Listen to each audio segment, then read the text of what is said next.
Well, happy Halloween. It is October 31st. It's about 6 o'clock in the afternoon. Coming out here and grabbing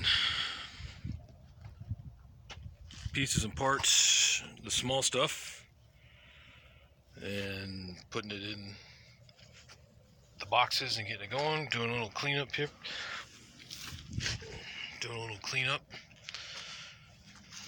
So back here on the right-hand engine, starboard engine,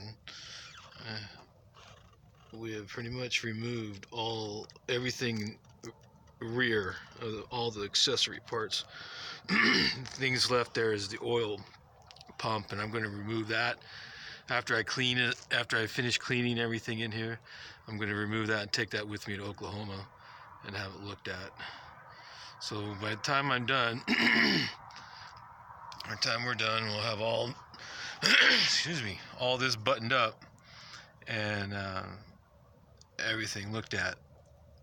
Mechanical fuel pump, that got rebuilt. Everything's getting at least some service life back into it. Okay. Now one of the tasks is to remove that propeller, and I've decided also to remove this governor right behind the prop there and have them at least inspected and repacked and put back together. This prop has been done not too long ago. Yeah, this prop was done in 1982 and has quite a few hours on it, but there's no TBO, there's no mandatory inspections or anything like that, and it's in good shape. It's oil for that, with the black cone on the front, that's oil, and the whole innards of these things are full of oil, so you don't get the corrosion like the non-oiled ones, I would say. So you can see this is the Y pipe for the intake, cleaning back in here. Starter housing goes in here. And cowl flap motor, I got a replacement, got to take the old one out, all that, clean it up, get everything all straightened up. After I get all the little nuts and bolts and washers inventoried, put in Ziploc bags, put in with bigger Ziploc bags for each section, and then put each starter adapter evolution as one, and work our way through it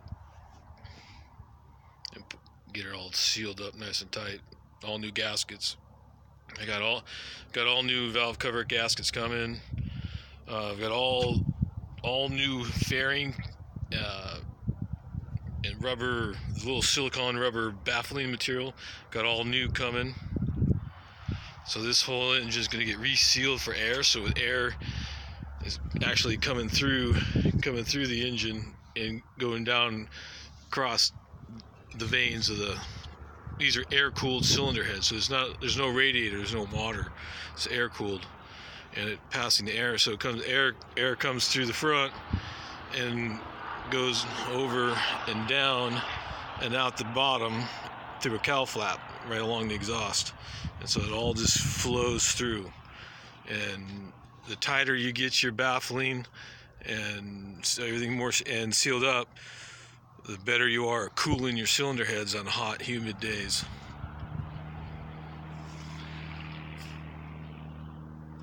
And I'm going to pull this oil cooler off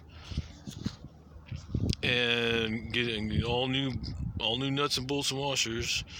Clean. It's got multiple layers in there with gaskets behind it. Get new gaskets, and I'm gonna flush this all out with gasoline, av fuel at least. If not, maybe might go to a shop if it's got some clean solvent and just rinse it out. But I think avgas rinse that out just fine. So yeah, all got new cowl. This rubber stuff here. So this is old, wore out, and the more wore out and older this stuff is, the less it works channeling and directing the cooling, the wind, so to speak, air molecules across the engine to keep it happy. And then all the auxiliary pieces and parts mount to the rear of the engine, and they have cooling hoses and ducting, air ducting, and I got to get all that new, all that stuff. So everything, this engine, no fault on Connie. Connie drugged this thing across the finish line. This engine is technically at its TBO, and for Connie that was time for it to be overhauled. And so generally all of this gets completely rebuilt when you rebuild the engine. Well, we're not rebuilding the engine. The engine is pretty good shape. Cylinders are all in good shape. Everything so far is checking out. Just everything back here wore out because this wasn't in balance. We didn't have the proper dynamic balance on it, and it vibrated so bad that everything in the back of the engine just shook till it pretty much wore itself out. And I mean wore itself out. There's brackets, this bracket right up in here, right up, you can see it, all of those brackets that hold that Y pipe, the intake pipe, and also helping hold the exhaust, all that stuff just wore out.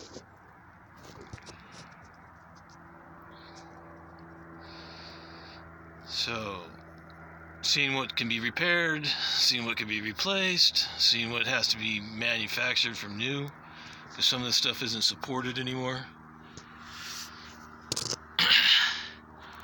So this has been welded. This has been, the bracket inside has been welded, as you can tell. You can see that it's been fixed and repaired. So this, I've heard, and I've, through other professionals in this field and the owner or what have you, I'll say that this particular model, this L engine, i470L, vibrates a lot, especially in these Barons. So the trick is keeping your motor mounts good and fresh, which some of these are spongy. I want to change out at least half of them and rotate the other half. I might buy a whole set and in between the two engines figure out which ones are best and get it all rebalanced. And then you got to go to a shop that has a dynamic balancer that puts a little optics scanner right where my hand is, and then there's a piece of reflector tape that gets taped to the back of the bulkhead of the spinner there, and you get up there and run it, and it's got a little digital handheld meter, and then just like balancing a tire for your car, they spin it at the tire shop and put weights on it. You do the same thing with the bulkhead spinner and what have you to balance, so that the whole thing is running in balance. And I guess these are really prone to, as soon as you get it done, a couple hundred hours, it's already back out of balance. So my goal is to get everything all sealed up in the fuel lines, because this is going to be having an all brand new fuel system all the way to the inside, into the cockpit at the fuel selector valve, all the way to the fuel tank itself. So all the rubber hoses and fuel selectors and fuel pumps, the electric fuel pump's been rebuilt. I just rebuilt the mechanical fuel pump, going to put it back on. And so the fuel system is all new for the most part, or will be from all the way through this. I just got to, as I get the kits together, and we'll get them all installed. So I'm going to tighten this engine all back up again, because all those parts had exceeded its service life by a long shot. So there, again, nothing on Connie. This stuff was all time to be rebuilt. If you're going to rebuild the engine, this was the time to do it all. And but the engine's doing good, so I'm just going to square everything in the back away, and then balance and get this thing balanced in just right. And shoot, there's another 400 hours on that motor at least, if there isn't another 1,400 hours on it, but I don't want to push it that far. But I'll put another 400 hours on that motor, not a problem, as long as everything else checked out and in shape. So all the little oil leaks over the lifetime of this, because this engine has ran its technical lifetime, but as a private pilot and Part 91, not hired, I'm not charging anybody, so I don't have to rebuild it. The owner doesn't have to rebuild the engine when it gets to recommended rebuild time. Only if we were hauling passenger, getting paid to do this, and we're not. So it's it's your own personal airplane. Flying as a private pilot, you just make sure that it passes the annual. That's it. It passes the annual. You don't even have to do the 100-hour. If this thing isn't being rented out to somebody or an instructor's borrowing it to teach, if it's just your private owned airplane, all you legally have to do by the FAA standards is once a year do a complete annual inspection. And I don't mean repair. It's just inspection. So we went through the inspection, and it all passed the inspection. The other engine's good. Everything's good. I mean, everything checks out real nice. This I knew was war, but everything else checks out. And well, it passes inspection. Then I got to look a little deeper in the back here, because the generator was the big old generator was out of alignment with the pulley for the starter adapter. And that's what started me looking at everything. And yeah, well, everything had to come out and get worked on and restored in one form or another to a good working order. I'm not looking for brand new, but I'm looking for new tolerances. So I'm going to get this worked on and send it out. So this is part of the fuel injection system, the air intake. So the feeds air to the engines, and then you got kind of like a fuel regulator, your mixture control and stuff like that feeds the fuel line, goes to the pump, and then goes into a diffuser house into fuel injector lines, and is injected right in the cylinder from metal lines, not from the air. It's not, fuel's not being, a carburetor doesn't go on the end of this and fuel go in.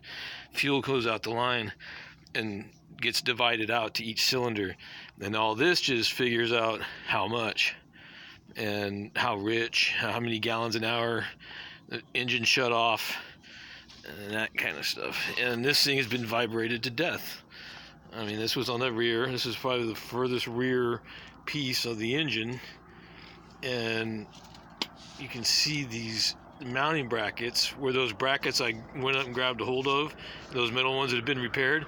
Well, this is where they bolt to the top side, so when they're up at where it was unbolted, they bolt here to this, and then you can see that it has wore itself out. And these have even got inserts or helicoil. These things have already been helicoiled once.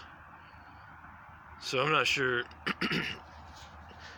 exact repair, but I'm thinking of taking it to a good machine shop, cut both of these true, and just weld a little dog on it,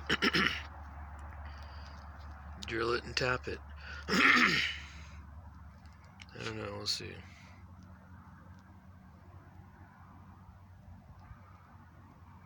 This little guy is not cheap. I haven't seen anything like this in the used market, because they stay with the engine, and when they pull the engine, all of this stuff stays with it. But anyway, so this is the only real issue with the plane. Everything else checks out. Cables. I mean, this is a low hour engine, or a low hour airframe. No corrosion. No cracks in the spars. Good glass all the way around, or plexiglass. It's all in good shape. Solid IFR platform instruments. I mean, they're advanced basics. I mean, it's their basic system, but it's the advanced level of that system. It's not a glass cockpit, but for $50,000, you could put one in it.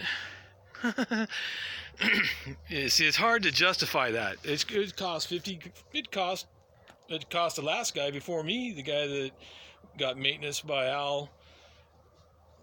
Cost him $55,000 to get his instrument panel reworked with new radios and gauges.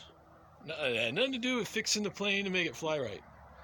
Just the panel that you stare at and talk to. 50 grand in a $40,000 airplane.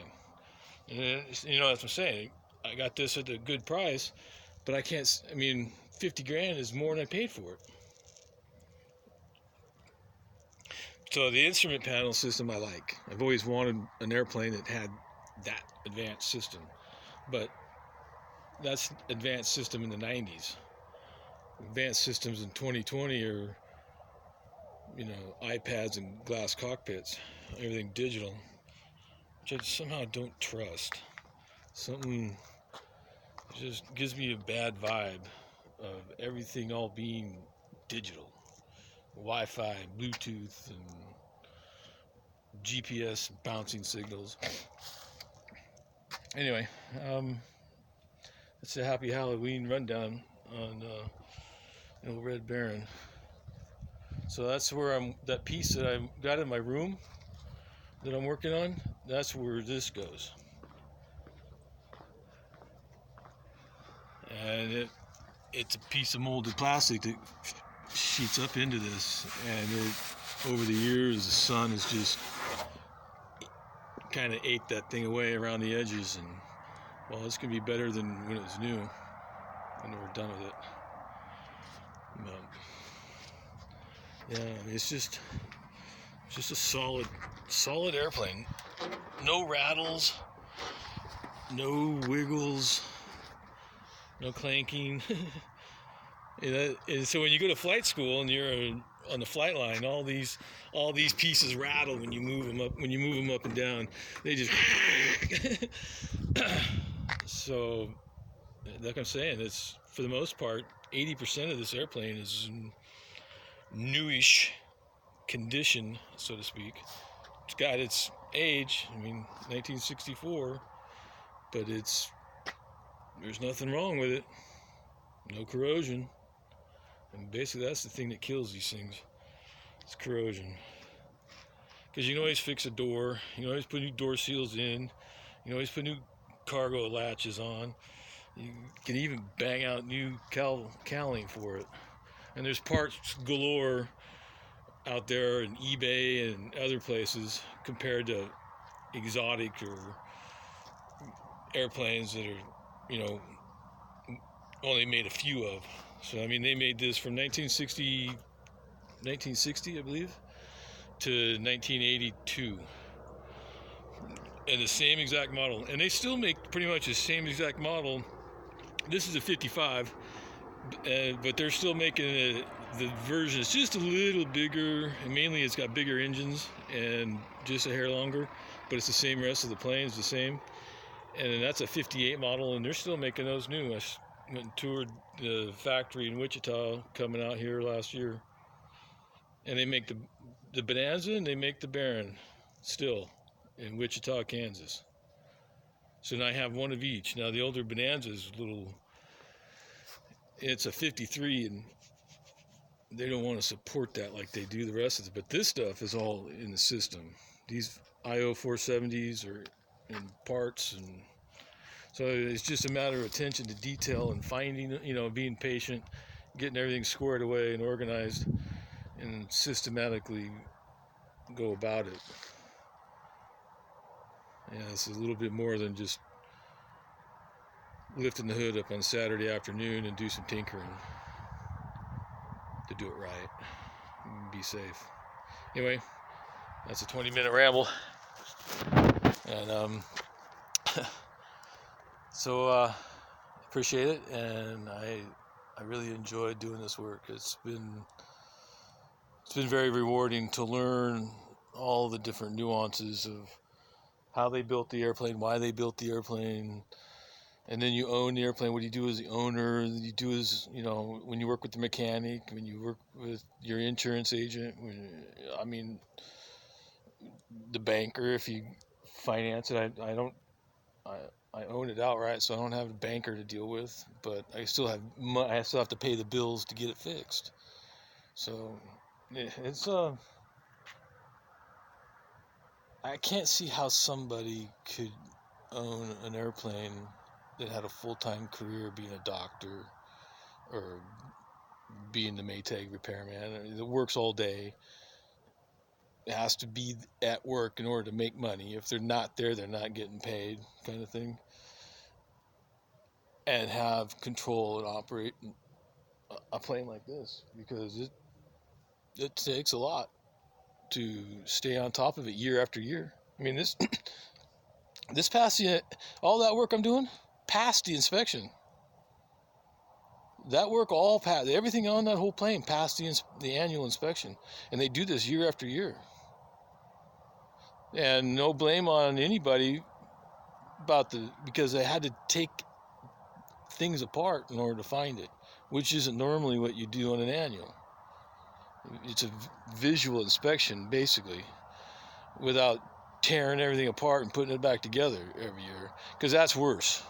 Actually, maintenance-wise, tearing everything back apart just to see if it's there and put it back is you're asking for danger.